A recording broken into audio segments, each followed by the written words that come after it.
Hello, welcome to size. അപ്പോൾ ഇന്ന് നമ്മളിവിടെ എടുക്കാൻ പോകുന്നത് സൈക്കോളജിയിലെ സെക്കൻഡ് മൊഡ്യൂൾ ആയിട്ടുള്ള മെമ്മറിയാണ്. എന്താണ് മെമ്മറി?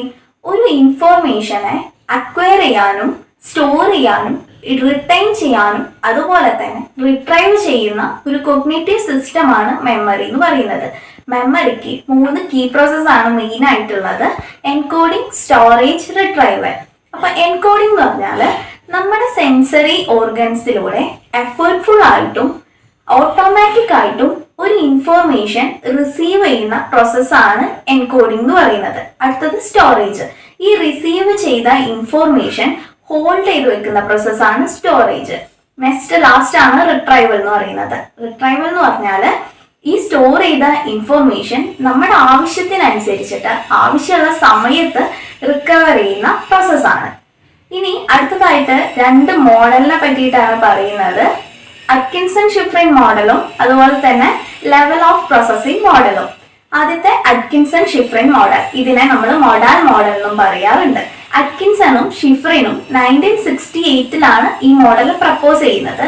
ഇതിൽ മെമ്മറിക്ക് 3 ടൈപ്പ് ഉണ്ടെന്നാണ് പറയുന്നത്: sensory memory, short term memory, long term memory. ആദ്യത്തെ സെൻസറി മെമ്മറി. സെൻസറി മെമ്മറി എന്ന് പറഞ്ഞാൽ നമ്മുടെ സെൻസസ് ഉപയോഗിച്ചിട്ട്, നമ്മുടെ സെൻസ് ഓർഗൻസ് യൂസ് ചെയ്തിട്ട് ഒരു ഇൻഫോർമേഷനെ അറ്റൈൻ ചെയ്യുന്നതാണ്. ഇത് വളരെ കുറച്ച് സമയം മാത്രമേ നമ്മുടെ ഇതിൽ നിൽക്കത്തുള്ളൂ. ഇതിന്റെ കപ്പാസിറ്റി എന്ന് പറയുന്നത് ലിമിറ്റ് ആയിരിക്കും.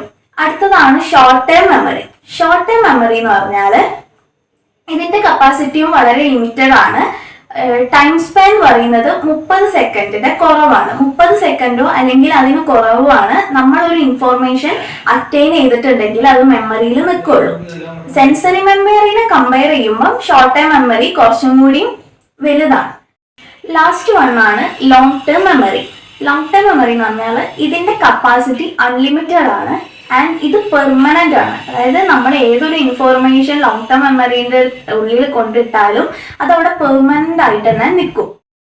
അടുത്തതാണ് ലെവൽ ഓഫ് പ്രോസസ്സിംഗ് മോഡൽ. ഇതിനെ നമ്മൾ ഡെപ്ത് ഓഫ് പ്രോസസ്സിംഗ് തിയറി എന്നും വിളിക്കും. ക്രെയ്ക്ക് ആൻഡ് ലോക്കർട്ട് ആണ് ഇത് പ്രപ്പോസ് ചെയ്തത്. ഇതിൽ എന്താ പറയുന്നതെന്ന് വെച്ചാൽ നമ്മൾ ഒരു ഇൻഫോർമേഷൻ എത്രത്തോളം ഡീപ്പായിട്ടാണ് പ്രോസസ്സ് ചെയ്യുക എന്നുള്ളതാണ്. ഈ ഒരു ഡീപ്പ് പ്രോസസ്സിങ്ങിന് വേണ്ടിയിട്ട് 3 ലെവലാണ് ഇവർ പറയുന്നത്: ഷാലോ പ്രോസസ്സിംഗ്, ഇന്റർമീഡിയറ്റ് പ്രോസസ്സിംഗ്, അതുപോലെ ഡീപ്പ് പ്രോസസ്സിംഗ്.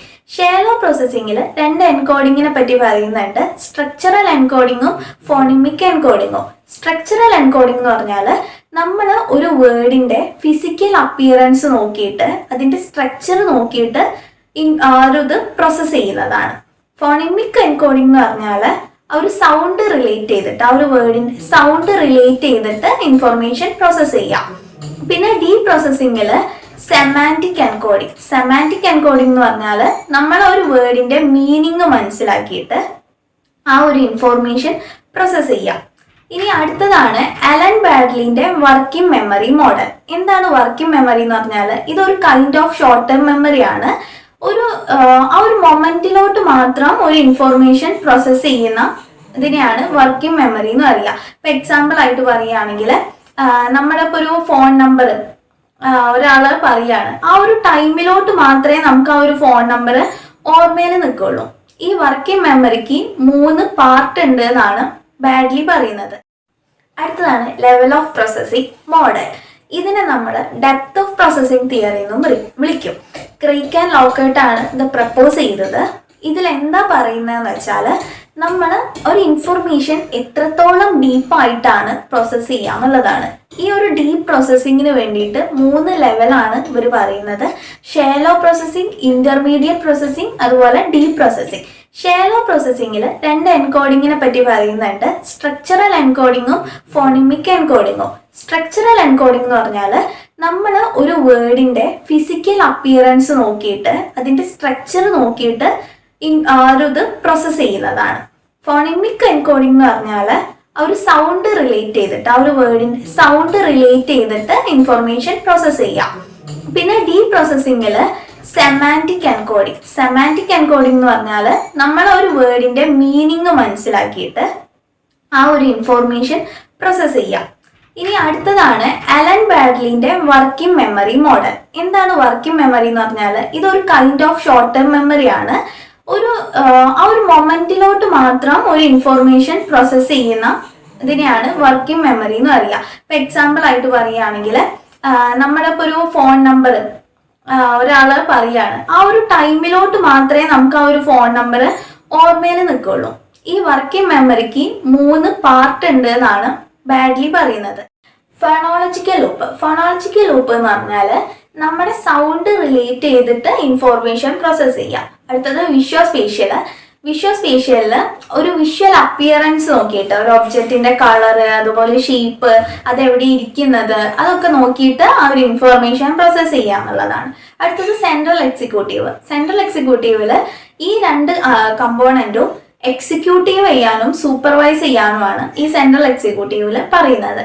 ഇനി അടുത്തതാണ് ചങ്കിങ് എന്ന് പറഞ്ഞാൽ ഒരു ഇൻഫോർമേഷനെ ഗ്രൂപ്പ് ചെയ്യുന്ന പ്രോസസ്സാണ്.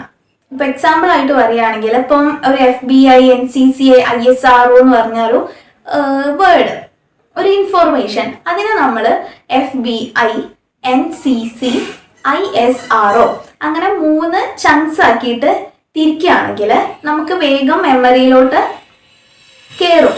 അതിനെയാണ് ചങ്കിങ് എന്ന് പറയുന്നത്. ഇനി അടുത്തത് റിഹേഴ്സൽ എന്ന് പറഞ്ഞാൽ നമ്മളൊരു ഇൻഫോർമേഷനെ റിപ്പീറ്റ് ചെയ്തുകൊണ്ടിരിക്കുക.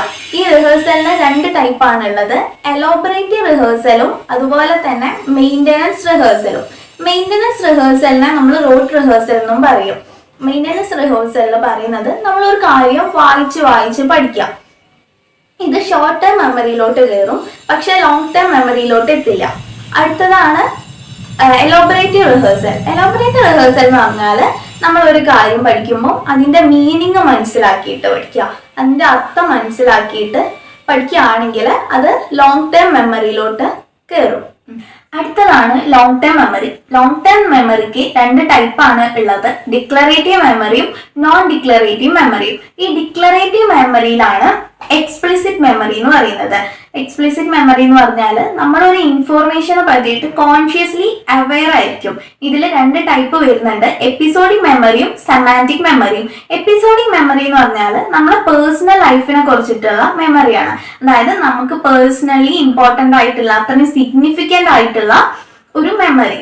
ഇപ്പൊ എക്സാമ്പിൾ ആയിട്ട് പറയുകയാണെങ്കിൽ നമ്മൾ ഫസ്റ്റ് ടൈം സ്കൂളിൽ പോയത്, അല്ലെങ്കിൽ നമുക്ക് അത്രയും വേണ്ടപ്പെട്ട ഒരാള് മരണപ്പെട്ടത്, ഇതൊക്കെ അത്രയും നമുക്ക് ഓർമ്മയിൽ ഉണ്ടാവും. അതിന്റെ കാരണം എപ്പിസോഡിക് മെമ്മറിയാണ്. ഇനി അടുത്തത് സെമാന്റിക് മെമ്മറി എന്ന് പറഞ്ഞാൽ ഒരു ജനറൽ നോളജിനെ പറ്റിയിട്ട് അല്ലെങ്കിൽ ഒരു ഫാക്റ്റിനെ പറ്റിയിട്ടൊക്കെ ഉള്ള ഒരു അറിവാണ്. ഇപ്പൊ നമ്മുടെ ഇന്ത്യയുടെ പ്രധാനമന്ത്രി ആരാണ്, അങ്ങനെയുള്ള ജനറൽ ആയിട്ടുള്ള കാര്യങ്ങളെ പറ്റിയിട്ടുള്ള അറിവ് ആണ് സെമാന്റിക് മെമ്മറിയിൽ പറയുന്നത്. ഇനി അടുത്തതാണ് നോൺ ഡിക്ലറേറ്റീവ് മെമ്മറി.